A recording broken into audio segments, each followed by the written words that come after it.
MMA is a brutal business, as my previous list about fighters who held on for too long adequately depicted. But the fight game isn't all broken bodies and tragedy. Despite the nature of the sport, there have been a ton of feel-good moments that really bring out the human side of what some might only see as merely blood and violence for cash. And today we're going to count down those moments that transcended the sport and made us feel really good deep down inside. I'm Tommy from MMA On Point, and these are the top 10 feel-good moments in MMA history. Number 10. Conor McGregor lives up to the hype. Before he was boxing Floyd Mayweather for $1 billion and selling his own whiskey, Conor McGregor was a hot up-and-coming star on a 5-fight run in the UFC with a massive swell of Irish fans backing him the whole way. So hot right now. And after a world tour and a ton of hype, Conor was set to take on Jose Aldo for the featherweight title at UFC 189. Unfortunately for the UFC and Conor, Aldo would pull out 2 weeks before the massively marketed event. Instead of waiting for his shot, which would have been smart and safe, McGregor put the weight of the event on his shoulders to take on Chad Mendes on short notice. A strong wrestler with heavy hands, the type of fighter many fans felt the UFC had protected Conor from on his rise to stardom. After 2 hard-fought rounds, McGregor's gamble would pay off with a TKO victory and interim gold. His emotional celebration afterwards with his team and family surrounding him, while an audience filled with Irish who had traveled all the way across the world cheered, was a real human moment for a normally larger-than-life figure. You could see on Conor's face the years of work and the pressure of holding that event together. And while it may not have been the biggest win of Conor's career, it was certainly the most feel-good.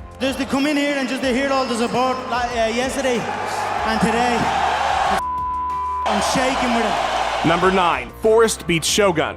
Everybody loves Forrest Griffin. He's MMA's everyman. He was just like one of your buddies out there competing against the best fighters in the world. Except he wasn't one of your buddies. He was a highly trained athlete from a major fight camp that had 11 pro fights before he was on The Ultimate Fighter. But it felt like he was just a guy. So when Forrest Griffin was set to take on the -345 favorite Shogun Rua, a Pride legend and someone many felt was the best 205-pounder in the world at the time, people were of course pulling for him, but were worried the outcome might be something like his loss to Keith Jardine. Griffin shocked the MMA world by getting a submission win over Shogun late in the 3rd round after completely exhausting the Brazilian fighter with his can't-kill-me pace. Forrest throwing his arms up in triumph after the win is an iconic UFC moment and just makes you smile. Many had written Forrest off already at this point in his career, so to get that win, to be the first fighter in Pride or the UFC to really finish Shogun, it was an awesome moment. Forrest hugged everyone afterwards, including Joe Rogan twice. He gave an endearing interview as well, and unless your name was Mauricio Rua, this was just one of those happy moments in the sport. Hey, thank you again, and I said it every time. I ain't that great, but I will fight anybody. Number 8. Darren Elkins' comeback. You know what makes a comeback an even more special moment? Kim Kardashian. In the video, she gets cum on her back, I think. When that comeback is also one of the biggest upsets of all time. You know what makes a comeback that is also one of the biggest upsets of all time an even more special moment? Why don't you just tell me? When it's done by someone who's been working for a decade for a big moment in the sport and finally gets the recognition they deserve. Mirsad Bektic was a -750 favorite going into his bout with Darren Elkins at UFC 209, a perfect 11-0 record with 4 straight wins in the UFC. Elkins had had decent success in the UFC up to that point, but he wasn't exactly setting the world on fire. He was seen as a stepping stone here in a fight that wasn't even the main event of the prelims. And for the vast majority of the fight, everything was going as expected, with Elkins getting battered by Bektic. Bloody but refusing to give in to the beating he had taken, Elkins pressed on, and late in the 3rd round, stunned Bektic with heavy shots and ended the fight. His burst of raw emotion as he walks away from a folded-up Bektic while blood streams down his face is one of those moments that just gives you chills. Overcome by emotion, Elkins would be in tears throughout the post-fight. You can't help but well up with happiness when watching Elkins celebrate his unbelievable win. John Anik said it best after the fight, though. What a sport. Amazing. Number 7. GSP returns. It is almost expected as a mixed martial arts fan that we will eventually see our heroes crumble. Unless they just walked away in their prime, all of the greats have been met with bitter defeats or moments that just make fans sad. So when George St. Pierre returned from his semi-retirement of 4 years to take on Michael Bisping for the middleweight title no less at UFC 217, fans were definitely concerned about seeing yet another all-time great meet a bitter end at the hands of time. Not to mention Johnny Hendricks had battered St. Pierre in his final victory. But to our pleasant surprise, George looked great despite being undersized and having the long layoff, scoring a submission victory in the 3rd round after dropping Bisping with a left and battering him on the ground. The New York crowd absolutely loved it. It was an amazing moment after all that time to see UFC gold yet again wrapped around St. Pierre's waist. Both fighters were all class afterwards. It was just the perfect ending to a night at MSG that saw 3 title fights back to back to back. MMA events aren't always great, but when they're great, they're really great. Really good. And everyone left UFC 217 with a smile on their face thanks to an amazing career comeback by George St. Pierre. Number 6. Dominick Cruz overcomes his injuries.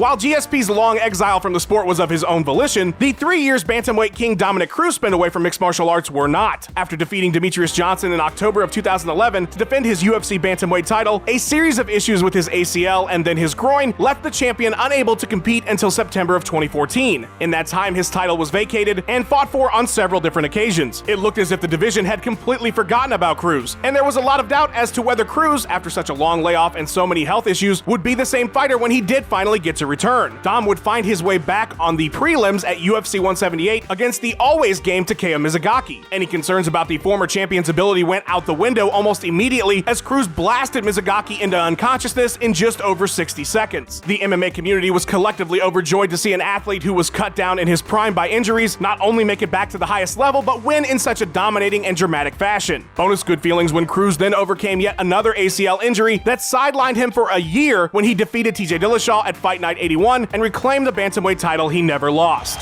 What a moment for Dominick Cruz. Is tonight the greatest moment of Dominick Cruz's life? No. The greatest moment in my life was realizing that I didn't need a belt to be happy. Cruz is at the time of this recording again fighting an injury, but as he's shown us time and time again, you can't keep a good man down. Number 5. Gina Carano and Julie Kedzie fight on television. If you ask someone what was the most important moment in women's MMA history, they would likely cite Ronda Rousey's win over Liz Carmouche at UFC 157, which was the debut of female fighters in the UFC. And while Ronda is most definitely a trailblazer, she stood on the foundation that was partially created by a bout between Gina Carano and Julie Kedzie at Elite XC Destiny 6 years earlier. The bout was the first ever women's fight to air on television as part of the main card on Showtime, which saw a 1.62 household rating. The fight itself had great back and forth action, with both fighters slinging until the final horn. Immediately after the fight, everyone was celebrating. Gina and Julie, the promoter, the commentators, the crowd, hell, even Steve Mazzagatti was pumped up. After securing the decision victory, Carano had the crowd eating out of the palm of her hand in her post-fight interview. It was a massive success all around. It ensured there was going to be more women's MMA on television, and while nobody could have predicted Rousey would eventually headline 2 pay-per-views that would break the million buy barrier, you could just tell that this was a big moment for the sport. Number 4. Gustafsson's proposal. Real-life Dovahkiin Alexander Gustafsson will finally be getting his rematch with John Jones later this month at UFC 232. But in May of last year, in his home country of Sweden, Gustafsson won the greatest battle of all, the Battle of Love. He also beat up Glover Teixeira really bad and knocked him unconscious. But after the fight, with the crowd just loving literally everything Gustafsson was saying, he called for his girlfriend to come into the cage, and right there in front of everyone and Dan Hardy, got down on his knee and proposed. She said yes, the crowd went wild. It was like some bad romantic comedy, but it was real life. And it's hard not to be happy for the newly engaged couple. I dare you to watch this on YouTube and not smile. It has 1.8 million views, by the way. And look at that like to dislike ratio. That's love. Shout out to Benson Henderson, who did this before Gustafsson at UFC on Fox 7, but was booed mercilessly the entire time by the San Jose crowd after a controversial split decision win over Gilbert Melendez. That's the way you win a crowd, ladies and gentlemen, even if they boo a decision. Number 3. Couture comes out of retirement and wins the title. Randy Couture is pretty much a feel-good MMA moment in and of himself. It always warms my heart whenever Joe Rogan says that Couture is his hero. Randy,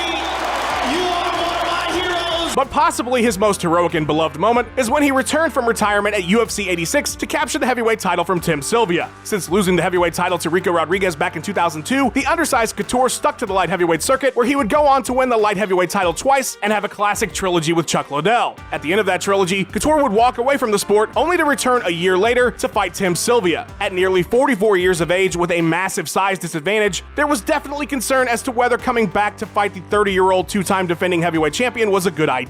But it turned out to be a great idea. Couture dropped Sylvia in the first 10 seconds of the fight and would go on to dominate, winning all 5 rounds on the judges' scorecards. When Dana puts the title around his waist, the crowd is just losing their minds. Joe Rogan is at a loss for words. Joe doesn't even ask him a question. He's so amazed by what he just saw, he just tells him to speak, and Couture's first line is a classic. Not bad for an old man. It was a really awesome moment and proof that when you're a world-class athlete who works out like an absolute animal for decades, 43 isn't too old at all. Number 2. Chuck versus Vandy finally happens. Throughout the years, there have been several dream fights that for one reason or another proved to be impossible. Fedor versus Couture, Anderson versus GSP, and for a long time, Chuck Liddell versus Vanderlei Silva. Back in 2003, Liddell was sent over to Pride by the UFC to win the middleweight Grand Prix and dethrone the Pride middleweight champion Silva. Unfortunately, in the tournament semifinal, Rampage Jackson would get a TKO victory over Liddell, and Chuck would head back to the UFC. Both fighters would see continued success in their respective promotions, Liddell winning the light heavyweight title and Silva retaining his title. It became one of those great fan debate questions. Who is the top 205er in MMA? Again, in 2006, the UFC tried to make a deal so we could find out. They even brought Wandy out at UFC 61, where he famously said he wants to fight Chuck. Because I want to fight with Chuck. Chuck. They had a stare down, it was awesome. Wandy got KO'd in the Pride Heavyweight Grand Prix by Crow Cop, the fight never happened. In 2007, the UFC bought Pride and signed Wanderlei to a UFC contract. The two were set to fight at UFC 76, but again the fight was canceled and Liddell would go on to lose to Keith Jardine instead. But then it finally happened. The dream fight went down at UFC 79 in December of 2007. Years and years of anticipation and hype culminated in an all-time classic bout that won the World MMA Awards Fight of the Year. It was everything that fans had hoped it would be. The years of frustration over the fight never happening ended in about as satisfying a way as it could. An incredible moment built on years of anticipation. Number 1. Forrest Griffin and Stephan Bonnar both get UFC contracts. If you were to write a cheesy sports movie about a down-on-their-luck organization that put on a competition between two completely unknown athletes who were getting a shot at the big time in a strange and unprecedented way, only for it to end with those two athletes saving the company and both being awarded contracts because of how incredible the match between them was, even Disney would look at you and say, that's a bit sappy and absolutely ridiculous. Except that is exactly what happened in real life when Forrest Griffin and Stephan Bonnar competed in the Ultimate Fighter Season 1 finale. One contract with the UFC was on the line, and behind the scenes, the UFC had no deal in place for a second season with Spike TV. If things didn't pick up, this was it. The UFC was going to be done. Then Forrest Griffin and Stephan Bonnar put on this fight that captivated the entire country. It was two guys fighting for a dream life, or at least that's how people saw it. A chance at the big time, and of course, this fight is about as fan-friendly as a fight can get. It was a bloody back and forth with both fighters putting it all on the line. It goes to the judges' scorecards, and Forrest Griffin gets the nod. Now, after the decision is read, Dana White decides in the cage that they are going to award both fighters six-figure deals. He announces it to the crowd, and I've never seen more happy faces in MMA in my entire life. Look at Bruce Buffer. Everyone is hugging. Spike TV cuts a deal for a second season in the parking lot after the event. There is no way that any other moment could top this list because it is almost preposterous just how fantastically everything turned out for all parties involved. Thanks for watching. Please give us a like and subscribe. We've got 3 new videos or more for you every single week. What moments in MMA made you feel all warm and fuzzy? Let us know in the comments below. Follow On Point MMA on Twitter and have yourself a wonderful day. Itself on being the home of the best mixed martial artists on the planet. And for the most part, you really can't argue with that. When comparing their stable of fighters to other organizations' rosters, it's clear that they own a controlling stake of the world's best. And that's not saying some of the other promotions don't own some of the very best of their own as well. Demetrius Johnson, a pound for pound